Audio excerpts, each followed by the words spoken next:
I will make a motion to call the meeting to order. Do I have a second? Second. All in favor? Aye. Aye, okay. So we've had a slight change in our original agenda for our code review meeting. And that involves a discussion that I had with Maria Rosinski and our consultants, John Steinmetz and Molly. And that discussion was regarding the timeline and the reality of that timeline. And so, Molly, I believe you are in receipt of an email that was sent to all of the trustees and a thread that included Jeff regarding the case they were making for the trustees to consider an extension of the moratorium in order to complete the work in conjunction, in tandem with the comprehensive plan committee. And so Jeff would like to address the board regarding guiding us through a potential continuation of the moratorium. So it is up to the board whether they would like to conduct this conversation in a public forum, or whether they would like to take it to attorney-client privilege. So I will poll the board at this time, and we will go by the majority vote. Renee, how do you vote? I would like to do it publicly. In the public. Frank? I would prefer a public meeting. Dan? Public, but I'd like us to also have this conversation when it's advertised as part of our agenda, that people know that we're talking about it. Yes, what's happening, the way the timeline works is that we're discussing the potential. Then once we determine that, then we will have this language and we will take it to our next trustee meeting for discussion. We have to have it in our hands for 5 days before we can do that. So 5 days from, are you calling it Monday or today? Dorothea, it was essentially complete yesterday. If the board is comfortable with being essentially complete, I seen your changes, they're not significant from what you received last night, so we would be 5 days as of Friday. But obviously you don't have a meeting till Tuesday, so either way, the aging has taken Okay. place.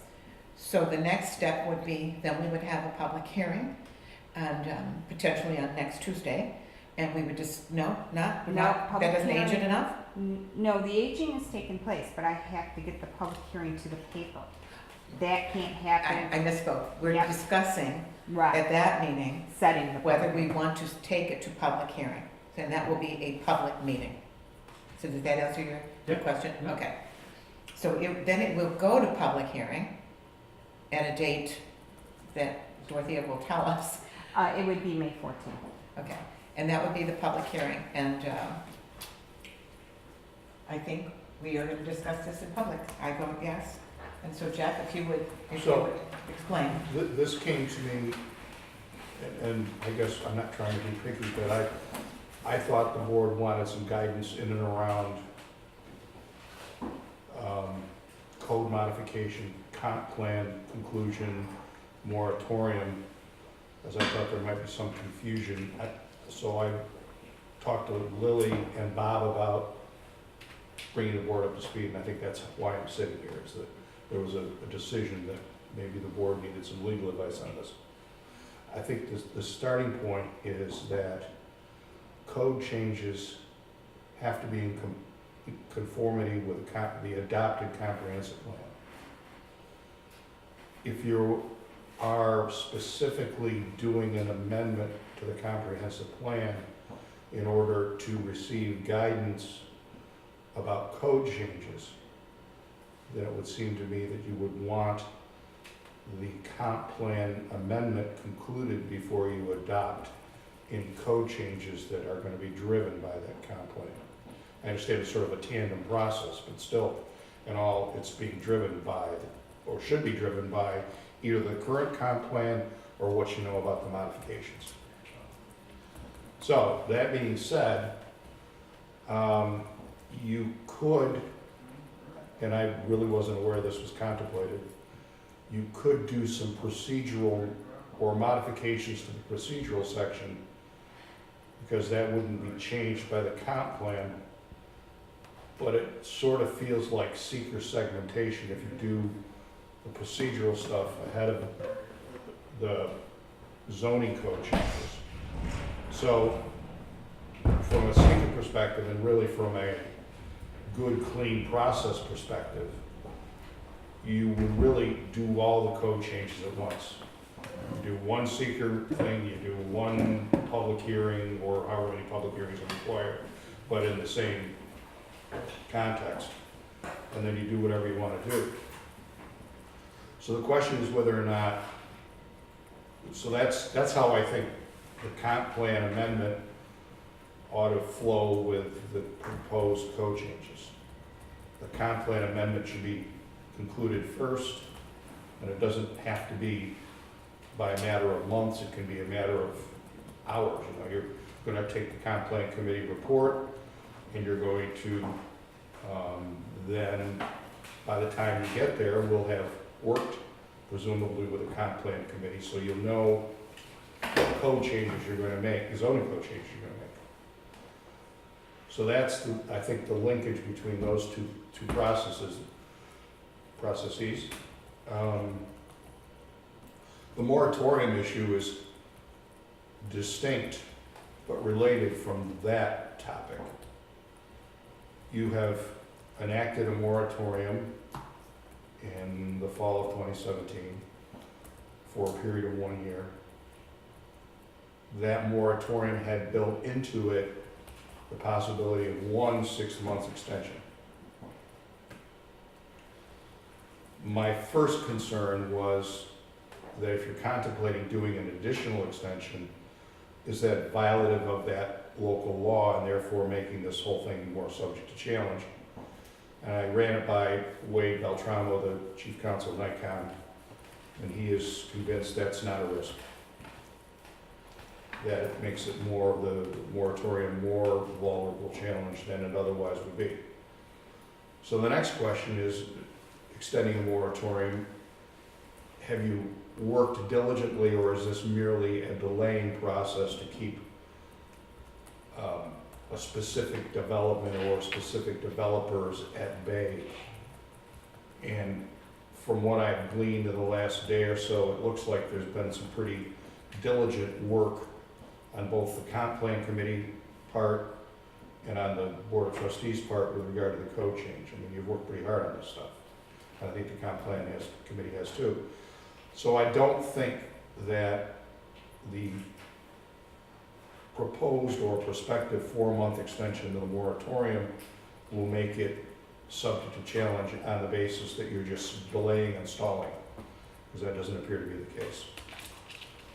The next question is whether or not you want to do it at all. From my perspective, if you're going to have a modified zoning code, then it makes sense to do an extension of the moratorium so that you're not creating, by removing the moratorium, the opportunity to create, or the possibility of creating uses which are going to be a pre-existing non-conforming in another 4 months anyway. So if something comes in that's permitted under the present code that would have otherwise been barred by the moratorium, and you get rid of the moratorium and that use comes in, and it now becomes a use that's not permitted under the new code, you've created a pre-existing non-conforming use just for that 4-month period, which doesn't really seem like a clean way to do it. So you don't have to do an extension of the moratorium to accomplish the code modification in the way that ought to be done, but I think best practice would be to continue the moratorium until you're done with the code modification. I think the 4 months is pretty aggressive, You mean, you think that but I've got to rely on we're your, gonna have to be working very hard in order to meet that? I would rely on your consultants who feel like it's an achievable goal. They seemed to feel that it was, because I did question, I wasn't totally up to speed about where the comprehensive plan committee was as far as the completion of their work and when they would be ready to have their report. And Molly indicated that she that there will be a public session in June, and that they would have, by the end of June, the report. And so that would give us July and August to, Not all of ours. well, what she indicated was that she would have for the board the new code. She would have the draft, based on what the comprehensive plan committee has presented, ready for the board, for this board to discuss. I'm not gonna try to second guess her on that stuff. If she says it's gonna happen, it's gonna happen.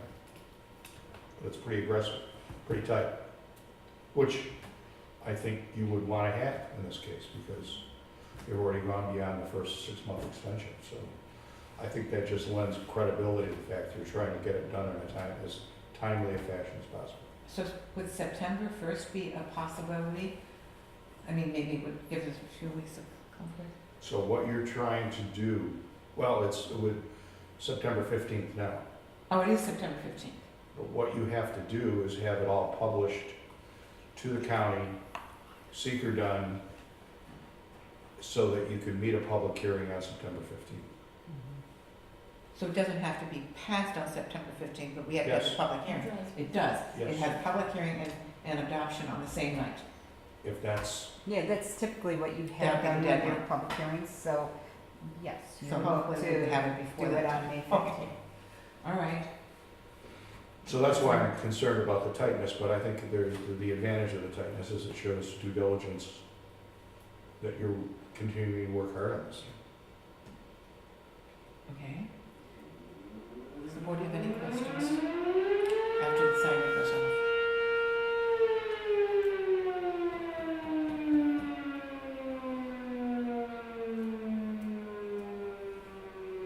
Okay. So just so, if you're not clear on the procedure, we're in the aging period. You could move it to public hearing on Friday, you could do it on Tuesday, it won't change the eventual time frame. But the next decision is whether or not you are going to move that extension to public hearing. And then the May 14th date is driven by county planning. So you really can't move it back from the 14th. No, because I have to advertise once, and that's in the same week.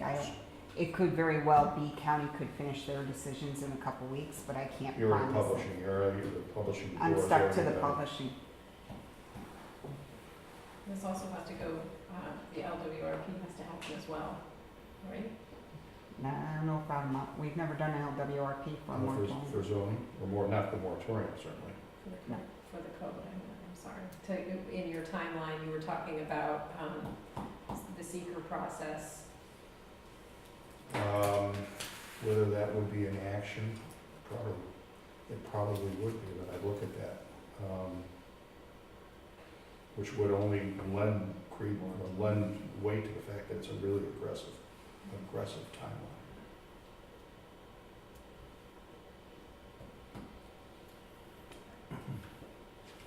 Not a bad thing, but can cut both ways. Okay, any questions from the board? No, I have one more question. Any comments regarding the possibility of? Can we make modifications to make the moratorium less restrictive? Is that an option? Absolutely. Because if we're saying we're gonna extend this now, which is beyond the 6-month extension that was in the original moratorium, looking at ways to make it less. Whether or not it's beyond the 6 months, you can always change it. Even if you're within, so for instance, even if you're in the first year of the moratorium, and you said, well, we really don't need this protection anymore, so then it would be the same process. You would have to go to public hearing to modify the moratorium, but the year and the 6 month don't have anything to do with it. You can do whatever you want to the moratorium as a board. so with the new extension date would be September 15th. I don't doubt that both boards, the comp plan committee and the code review committee, there is no doubt that both committees have put a very positive effort in to complete the work in a timely fashion. It's unfortunate that the work is more than what I think it was planned, but nobody can prove the case, in my eyes, that there is a delay tactic here because of some development out there, hanging out there somewhere that we haven't even heard of. I don't, but I was trying to make, if I didn't make that point, that was the point I was trying to make, is that from what I know and what I've gleaned in the last couple of days, it doesn't appear that you're vulnerable from that perspective. Yeah, right. Or you're vulnerable from any perspective, really. If there's a PR perspective, we're vulnerable on. Yep. Absolutely. So here are my questions and concerns for the three of you and Bob. So we have gone through this for a year, and we've been working on it with the intent and prioritizing it in a way so that we could hit this date, and we hit the most important things first, and we took input from the comp plan committee, even though it was preliminary, saying, hey, this is what we think we're gonna do. Does it seem right to you? And they, were very supportive of that. We've done the work on the hot spots of the code. And we've also gone into it knowing that if we, with the original schedule, that we would put this in place, and if we needed to change it after the comp plan came in, we would do so. But we didn't expect to, because we addressed the concerns. I get that you don't want to do 2 cycles of seeker if you can help it, and that's a real concern. But I don't see a situation in which anything's going to dramatically change between now and when the comp plan delivers its final report, to the point that we would risk a PR black eye, and we don't know what developers are going to do. So, I mean, the work, to me, the temporary work is done. We would just have to approve it. Is there another reason why we're delaying that has not been mentioned? What forced this? Because we've been going to this schedule the whole time. We've met the interim schedule. Now all of a sudden we're saying, oh no, the interim schedule's bad. Let's just get it all done one time. I don't understand what changed between now and then. And that's really a question for the board, not for Jeff. Well, it's kind of a Actually, it is. question. It is kind of a question for me, and from this perspective. And that is, I've been totally uninvolved in this project in terms of setting the initial schedule, clearing the hurdles necessary to do a zoning change. I would say to you, I mean, that's why I think it's pertinent, because if you had asked me, I would have said any code changes you make either have to be in conformity with the current comprehensive plan, or they have to be in conformity, or they can't be, if they're not in conformity with the comprehensive plan, they should not be made until the comprehensive plan is done. If you'd asked me that, that's what I would have said. So, I mean, I think, From a legal challenge position. standpoint, yeah. So what we're looking at is the potential, more potential for litigation if we were to do let's call it section 1 that the trustees have been working on. If we were to take the public hearing and do that ahead of what the comprehensive plan ready. If we were to do that, we leave ourselves more open to challenge, because then in 3 months' time, comprehensive plan committee has completed their work, they give the trustees the report, and now there's zoning that have to be worked into this and might, in the meantime, is that what you're saying, to have been? I would say that it's only subject to challenge if it's not in conformity with the current comprehensive plan. And the whole point of the comprehensive plan is to change and update what we have currently. So why would you make it go with the all comprehensive plan? Well, no. My point is this, is that I don't know what you're going to do zoning wise, but if that was in conformity with the current comprehensive plan, you could make that change. If it, We'd have to look at that. right, if it wasn't in conformity with the current comprehensive plan, then you're at risk. So, So we would have to then look at, to truly get an answer, we would have to look at whether the changes we are proposing are in conformity with the existing comprehensive plan. Yes. Okay. Okay, the advice to us from the consultants was that we consider an extension to the moratorium in order to pass this all of a piece, because that's the way it's done correctly. That is, I think that is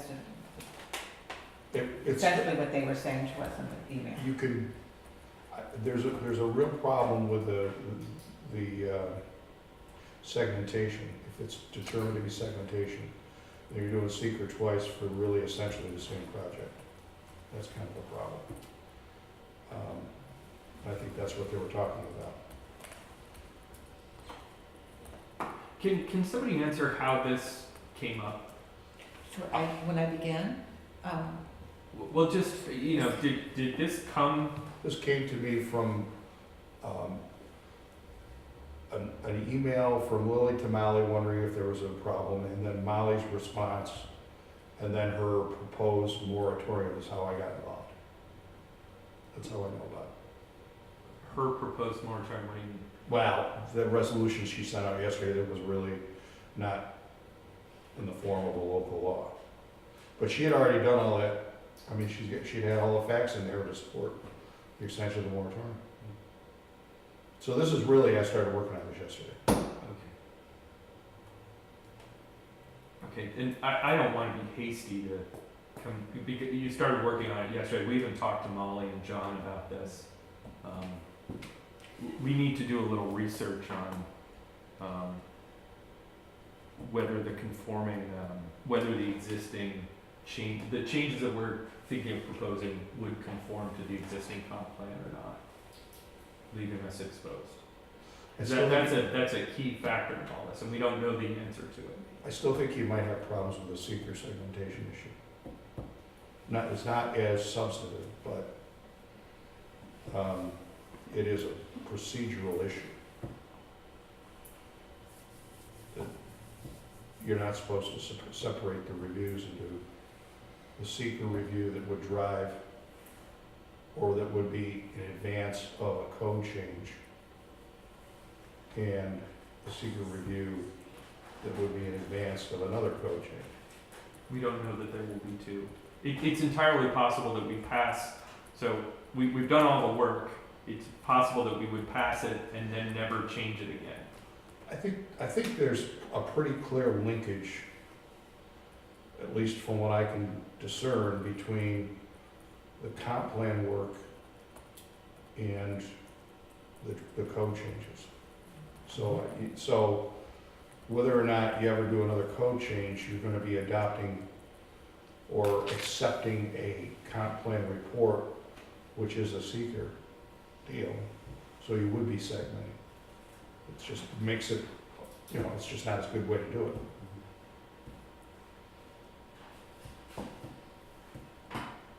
I thought that Molly had pretty much laid out in the email from a planner's perspective what the usual procedure was and why they were making a case, if you will, for the extension, requesting an extension. And She did, and I would definitely want to talk to her about that. So you've talked to her about it, we haven't. yes, that's And correct. it's a 2-paragraph email that has real implications for us. That there's the PR hit, and I'll want to understand more about what our legal exposures are if we extend it.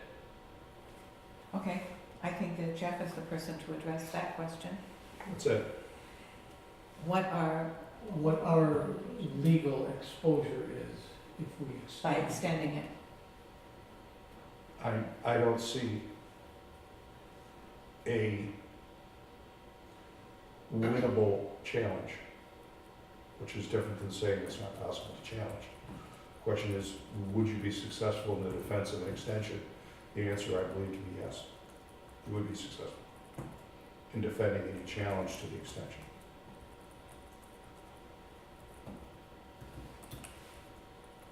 so Who are we worried about challenging the, I worry about everybody. we're gonna- No, I mean, that's how I look at things, you know, you look at a citizens group that wants the mark to be in match and march step with the comp plan. You know, should you have enacted a moratorium or an extension, and a developer wants to come in with a project to put something somewhere that is not currently permitted? So, if you're looking, well, there's nothing in front of it, there is nothing in front of the village currently, so it's really not an item for discussion because it's conjecture. So, and I don't know that 3 months is gonna be that much of an imposition in the big picture. But that's who would challenge, somebody who wants to do something, who would say, this extension prohibits me, I've had long enough to figure this out, get Okay. rid of the moratorium. But you feel that, I don't think that would be a winnable challenge, okay, just from what I know, I've learned the last couple of days. however, if we were to segment, we would leave ourselves more vulnerable. Yeah, but the solution to a seeker violation is to do seeker right. So, from that perspective, if you had to back up and do seeker again on all of it, you're left without zoning again. I mean, you don't have the zoning in place that you want to adopt. So you gotta, you know, you're under your old code again. So it's not a good place to be. Okay, we're so close to the finish line. It seems like the responsible thing to do, we have an opportunity to do this the right way. And that is with the information from the Comprehensive Plan Committee in front of us. We have that opportunity, so why wouldn't we take that opportunity? We're only talking about a few months to do the job right. We've come so far, we've all worked so hard. Why wouldn't we do that? I think that's a policy issue for the trustees. And Dan has laid one of them out on the table, you know, the PR. Which would be what? You think that we would get bad press, is that what you're saying? I think that there are, yeah, Okay, I would weigh the bad press against what is in the best interest of this village for the next 10 to 15 years. That's what I would be weighing, and I would think that we would be able to answer any negativity that might be thrown our way in a very responsible way, because I think we've acted in a responsible way, and I think we would have, nobody's trying to be delayed for any other reason than to do a good job and a correct job. There isn't any other motive here, so I think that, I feel on very firm ground to say we're acting in the best interest of the village itself. The only thing that does come to mind, and I think that we can, this can be handled, is that there is somebody who has been coming in to Steve and talking to him about the Starbucks building. And he would like, he has a plan and he would like to open, and he has left the plans here. He needs a special use permit. It is possible, and that would be the only thing that I can think of where it would actually affect a business, is that particular individual, because he does have a plan, even though there's no application. That we could discuss with him the possibility of a waiver so that he could continue and actually maybe even move in sooner than he thought, ahead of the end of the moratorium, because he's asking for a waiver from the moratorium, which he's currently not, he is not pursuing. But if he knew that we are thinking about a 3-month extension, he might change his mind, then he could come into us for a waiver and actually get his special use permit and open ahead of when he thought he could. So I think that's the only specific that I can think of where a person would be affected by the extension that we know of, by an extension. I don't know that there's another. That gets back to the question I asked earlier, if we can change the language, and it might address some of Dan's concerns too about the PR side of it.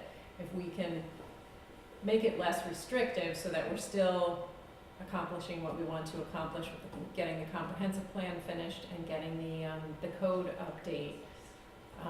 I don't know, I'm open to discussing that, but if there are ways either, making it easier to get relief from the moratorium, or, maybe allowing special, restaurant or special use permits for restaurants to not be in the code, things like that. I'm not, these are just suggestions to make it less restrictive so that we aren't seen as, hey, we're putting up the wall again. I think by dealing with the one that we have, that we know of, we do have currently built into our moratorium language a relief clause. That is there, so, and that's what I think that I'm pointing to as far as this individual. So that already exists. The hesitancy about just removing that totally or making it easier is that this sort of flies in the face of what the comprehensive plan committee is working on. And they are gonna make their zones, and we need to have that information before we're trying to make it all of a piece, and if special use permits are taken out of that, I think the fact that there's relief and then it can be considered on an individual basis, it seems like acceptable, it doesn't seem onerous to anyone, and this is the only application that, and it's not even an application. We only know about it because he asked if he could do the work ahead of having an application in, and he signed, what is it called, no fault, is that what he signed, Jeff? Wasn't holding. Hold harmless. Hold harmless. So he's proceeding with the work, knowing that he might not receive a special use permit. He took it upon himself to do that. So, but in this scenario, we could consider him coming next month or the month after before the board for a special use permit. We could do that, a waiver to permit him to go in. So he could be considered. Jeff, is there any, is there any downside to making that kind of exception for one versus? You would, if he gets it, then a like situated person would also get it. So it depends on the proof that he demonstrates for relief from the moratorium. It would have to be a very similar circumstance, but if it's similar enough, then you're gonna have to grant the next one that comes in. Whether that's a downside or not. What's a similar circumstance? Do they both? It's financially driven, Okay. so someone would have to be in a similar financial, and not his finances, the financial requirements of the property, and the financial limitations of the property. You would have someone, a property owner who had similar financial limitations and restrictions such that the special permit use was the one that he needed, then the next person in that same similar situation would also get it. So somebody in a B1. This is I what, don't know that it would necessarily have to just be B1. okay, well, what I'm saying is this business is in a B1. Right. And is applying to go into a vacancy that was previously a very similar use. And so as part of their presentation or that application, is they would be demonstrating, I'm assuming, that the use is very similar to the use previously in place. Right. But I think that their burden is a little bit higher than that, and that is to show that that use is the use that they need, not any other permitted use in the district. So there's gonna be an extra layer of requirement on that special permit. And it would be up to the person making that, so that's why there may be a difference between the zones, because a B3 permitted use would be different than a B1 permitted use, and therefore what you prove in terms of a hardship changes.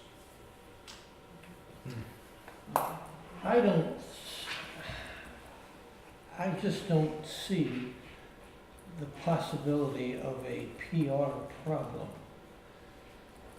as I said before, you've had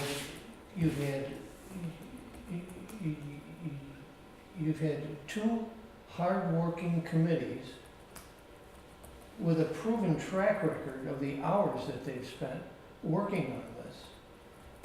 And you've had cases where there've been areas in the code for us where we haven't agreed and we've spent more time in various areas. But both committees have a proven track record of working hard to do this right. And I don't think anybody can challenge that record. And for a potential applicant, I think there are some avenues, legal avenues in the code to accommodate an applicant if we can. So I just think we should do the right thing.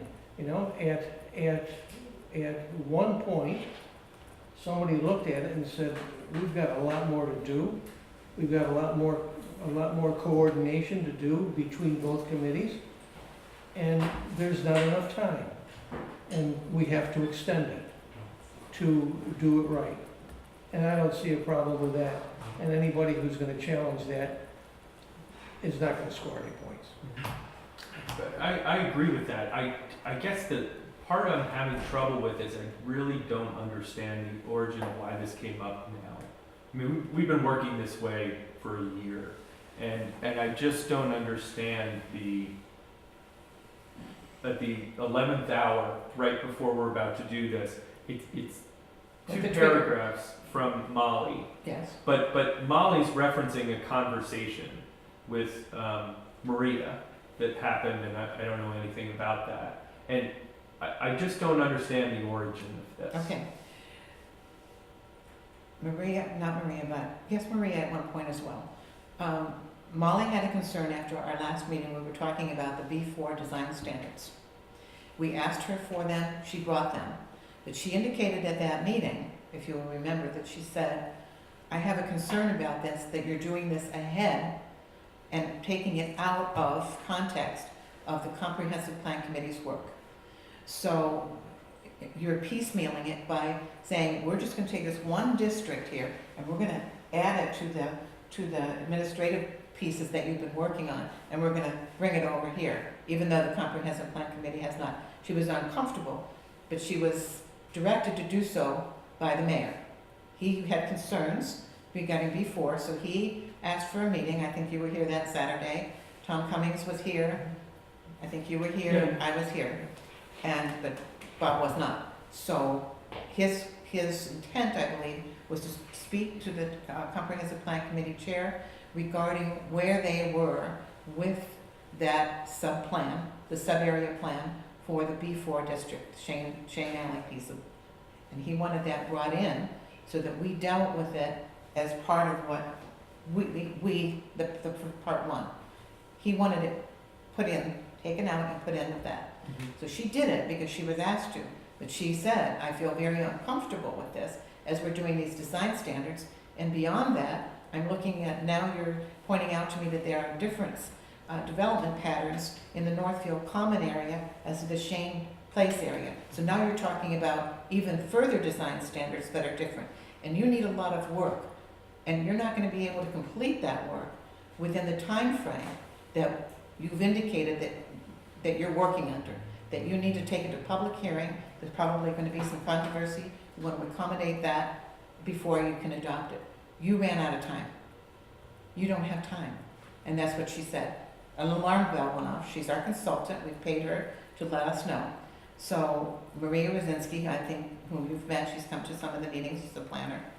I spoke with her regarding Molly's concerns. She said, this is what I think. Regarding Let's meet- Molly's Molly and John, Steinmetz Group, raised this concern raised a to you. concern. So can you pause there? So they raised this concern. We've had. I don't understand the connection between Maria's concern and Molly and John's concern. I asked Maria's advice regarding what she felt was a reasonable timeline. I said, we're being told by our consultant that our timeline is too ambitious, that we probably will not be able to get seeker done and get the public hearing and get everything completed before May 15th. It looks like it's not gonna happen. So I said, Our consultant being Maria. Molly and John. Okay, okay, So I spoke with Maria to get her advice, as well as Molly, about what Molly and John had proposed. And so I said, the best way to do this is if we can sit down in a room and talk about what our possibilities are, so I can bring it to the board and say, these are our options, and these are our options for moving forward and being able to complete our work as it needs to be professionally done and as the most airtight for the village. And so we met Bob, which is indicated in the email, Bob, Maria Rosinski, planner, Steinmetz Group, and me. And so we talked about what our options were. And the options were, as Molly wrote in the email, she wrote out what her suggestions were, and that's when Jeff was included, and the concept of extending the moratorium seemed the only reasonable path forward in order to get the job done. And just like any trustee, and the mayor, if you have concerns or a concept that you feel needs to be brought in front of the board, you would do a feasibility study, you would do your homework and your background, and you would bring it to the board. And that's what's happened here. And our consultants have advised us, they saw a concern and they addressed it in the email. So Molly and They John. did, pause for a minute. So the email just says, based on our conversation, Yes. I've sent this out. It doesn't say, we had concerns, we brought them to you, this was our idea to do this, we think it's a bad idea to do it. Their email just very clearly says, here's the work that you asked for. So I'm just really fuzzy on how this all happened when we've been working toward it for a year, but I've made that point already. Okay, I think I attempted to explain that. I don't know how And it's the still unclear, origin of the sorry. concern changes what needs to be done. I don't know. Because I don't understand it, because I wasn't involved in it. It was never discussed. It is a complete 180 at the 11th hour to mix metaphors. Okay. And it is. I mean, this came to him yesterday, and Well, the point is, I think also, as Jeff and Dorothy have pointed out, is that we now have 5 days to age. In other words, we're supposed to do our own due diligence, and we will then meet again and determine whether we wish to move this forward and to take it to public hearing. And that is what will be before. So over the next 5 days, 7 days actually till next Tuesday. The expectation is that the trustees will do their own research and homework, and if they have a contrary opinion, they would bring it to the table at that time. Is that fair? Is that the accurate way to portray it? Yes. Okay. So Is will the there any- public have an opportunity to comment at that hearing then? There's no hearing. It's the board's decision whether to set a public hearing. That's what I meant though, at the next, if we were to do this, if we should decide tonight to bring it to public hearing. You're not deciding tonight to bring it to public hearing. All you're doing is knowing, Discussing. Okay. you're setting a special meeting next Tuesday. I assume you're gonna have a code review meeting and Okay. need to do a special meeting anyway. At that meeting, you'll make a decision whether to go to public hearing. Okay.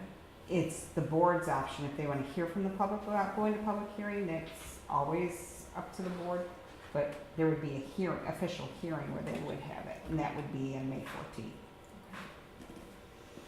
So acknowledging that all of us as a board just received this information. I'm receiving it at the same time. We're all receiving it. So we have the next 7 days to study and determine our positions on it. And then we will determine at the next meeting how the board votes whether to take it to public hearing or not. Okay. Is there anything else? Okay, so that will conclude our code review meeting, and I will make a motion to adjourn our code review meeting. Before you do that, Oh, I you just have wanna another make thing? sure we're clear. How do you wanna do next Tuesday's meeting? Are you looking for a separate code meeting from the special, or in a special meeting? How do you wanna do this? Okay, I would say that we would just So make I it a can special post- meeting, it doesn't need to become a code review You meeting. need an agenda. Right, I need to set the agenda, so I wanna make sure there's another issue I wanna bring to that special meeting, regarding an application that was. Right, because there's another thing that's gonna be on Yeah. that agenda. So would you like, But it would not be inappropriate to put code review on that agenda. no, I could just set a special village board meeting, Excuse me. agenda 1, 2, Okay. 3, and put code Or review as 1, last, 2. so you can finish up your night with code. Okay. Is that acceptable to the board? Mhm. What time do you wanna start this special meeting? We're having a whole discussion on how we're gonna do the upcoming code update Okay, meetings. I just Is wanted to. that part of the next meeting, the trustees meeting, or is that something There to was do right confusion, now? I was told to put it on both agendas from two different Would you people, like so to I do put it it now, everywhere, or so I do you figured we want could chat all day about it. Do you wanna do the scheduling now, or do you wanna do the Like- scheduling with the? I'm more with the interested next just in next meeting, after that you can schedule away. I think we should do the scheduling now, let's just get it done. Okay, So No. I have attorney-client stuff that we have to talk about, Yes, and I'll stay as long as you want me to. okay. But it's whether you want to pay me to, Right. what? We So do it we'll- now. I mean, that's your option, I mean. Yeah, you know. Can we do it- maybe we do that now, Then we Frank, code and then review. do the scheduling once we let him go, and then we don't pay him to wait. just as long as you guys give me a time frame for Tuesday, how you want that meeting scheduled. That's all my concern is for everything. 5:30 code review, Mhm. and You don't want to say code review, right? that's what we're calling it. I'm not. Talk to your clerk. Oh, no. It's gonna be a code review meeting? I think we call it a special village board meeting That's that right. can contain code review. Will we have the next draft by then? I don't remember. I thought their schedule was we were supposed to get a bunch yesterday. I think what she was anticipating is she was working on that before, Yeah. and once she started delving into it, this is when the alarm bells also began to go off more strongly, and so brought it to our attention. But as for the rest of it, she wrote in the email, I believe, what her timeline was, and it was she said part 1, part 2, not part 2, but part 3 and part 4, and she has them listed at the end. And so, yes, they will continue that same timeline. This is the proposed new timeline. Yeah, it's very vague. It says May. It does, so my understanding was April 8th, we were going to get another round of That's correct. documents, and so we don't have that information. No. So I was wondering, because that would have definitely made it a code Code review review. meeting. Yeah, Right. that's why I asked the question. Which, if we request it, she will have it there for us if that's what we're asking us at the next meeting instead. So do you want to I will schedule it for request- 5:30? I will request that she has a draft of the work that she's completed. That's thus fine, far. as long as I have 5:30, I'll call a special Mhm. village board meeting, I'll make the appropriate agenda items and end with code so you guys can finish your code for the rest of the night. Okay. I'm happy. Sort of. Okay. You know what to call it? Yeah, I know what to Okay. call it. We trust you. Okay, so under the heading of continuation of our code review is when you want to have attorney-client, or do you want to wait until 7 PM and start, and I hate to So- start, My preference has nothing to do with it. fine. You, Then as a no, continuation- I wasn't done. You can have an attorney-client session whenever you want, I know. whatever. I hate to, I don't like to start out a public meeting with an attorney-client session. so I We can think be we done can- by 7. We can have it now, if you don't mind, and then we can, with Right. the hopes of starting on time at our regular meeting. Yep. And let's get this out of the way. Yep. Okay, so if we can adjourn to the front room, we can do that to Bob's office. I'll second that. I will make a motion that we enter into attorney-client. Do I have a second? Second? All in favor? Aye. Aye. And we will be back at 7 PM to continue our regular scheduled meeting.